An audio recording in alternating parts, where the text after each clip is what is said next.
everyone. So today I'm going to be talking about something very, very different. More often than not, I find people talking about how to lose weight, what kind of exercise do we do, how to achieve your health goals. I have cholesterol and, let's say thyroid, diabetes. But what we tend to forget are these quick things that we can fix to assimilate our nutrition better, to be able to have a healthier and an easier fitness journey. So I'm going to be talking about these 14 health hacks which are going to help you in your fitness journey. So number one is the dehydrated body when you're sitting in an air-conditioned environment. So now what happens is during summers, most of us sit in an air-conditioned environment throughout the day. And as a result, we are dehydrated because it sucks out the moisture from the environment and then from our body. However, because we're sitting in a cool environment, we don't remember to drink water. So first, we must always remember to drink water.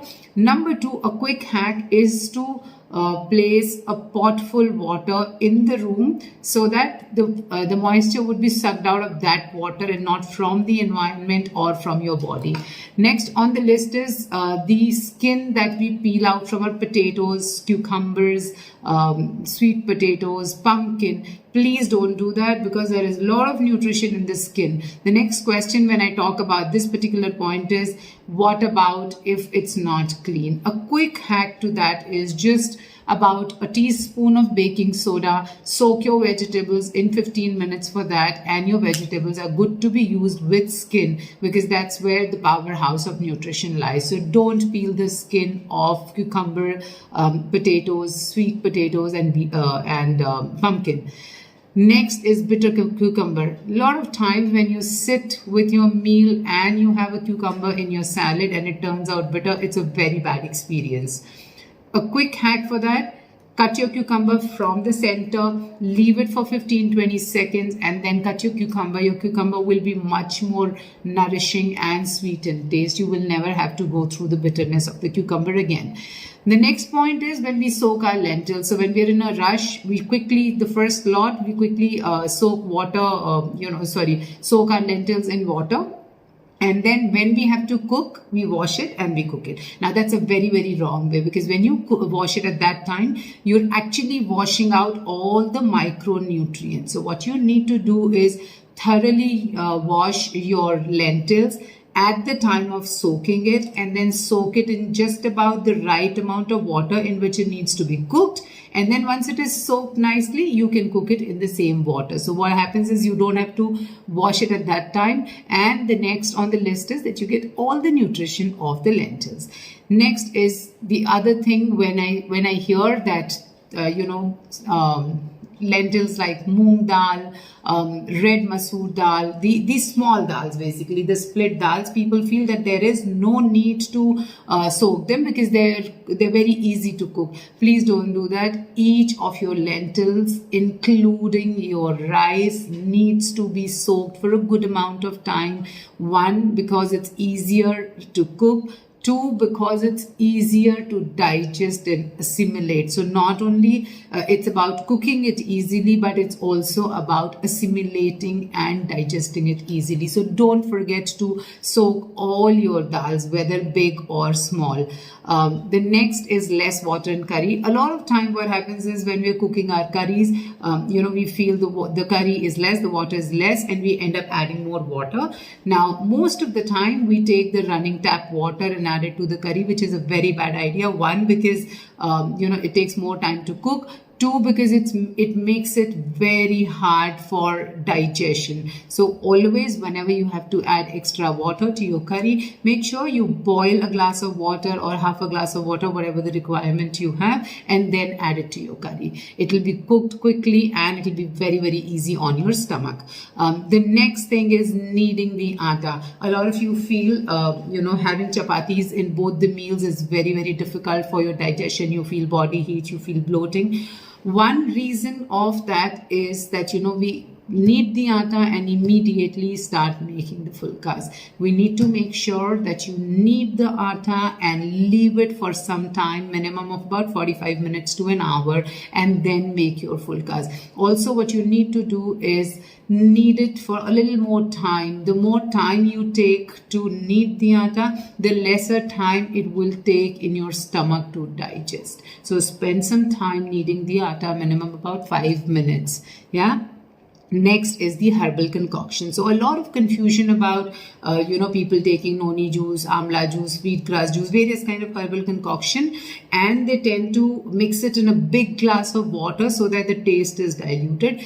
Please understand, any sort of herbal concoction should only be added to equal amount of water, or at max of double the amount. So let's say if you're having 30 ml of a particular herbal concoction, then add it to 30 ml of water, or at the max 60 ml of water. If you dilute it too much, you may not get all the benefits of it. The next thing is first and last meal is very, very important. So these are the most important meals of the day, and that is why all your herbal concoctions, like I said, your noni juice, amla juice, wheatgrass juice, whatever juices that you take should be as first meal of the day, and the medicinal herbs should be at the end, the last meal of the day with your milk. Don't just have it at your convenience. There is a particular way to consume everything. Follow that to get the best benefits. Yeah. So herbal concoctions as first thing of the day, and medicinal herbs with milk at the end of the day. The next is when we have rainy season, or even otherwise, sometimes we find our flowers to have infestations, our lentils to have rodents. So that can be a big trouble. An easy hack for that is few neem leaves. Just place few neem leaves in your wheat flour, in your rice, in your dals. You will find that there is absolutely no problem. It can go on for months together without having any infestations. The next is whey water. So when we make paneer at home, and I always tell my clients to make paneer at home because it's much more fresh, much more nutritious. You know what kind of milk you're using. Now about the whey water, yeah. So the whey water is extremely important. Don't throw it just like that. You can use it for your soup. You can use it for your curries. You can use it to wash your skin. You can use it to wash your hair. You can even use it for plants. It has a lot of nutrition in it. And if you have a digestive system which is weak, just have this whey water as is. It will work as a medicine. So don't throw this whey water thinking that paneer is the only thing that you need. Next is sour curd. Always remember, in our kitchen, nothing can ever go for a waste. So if your curd has turned sour, one option, of course, in all the Indian kitchen is that we end up making curd. But many a times I've also noticed that people end up throwing it.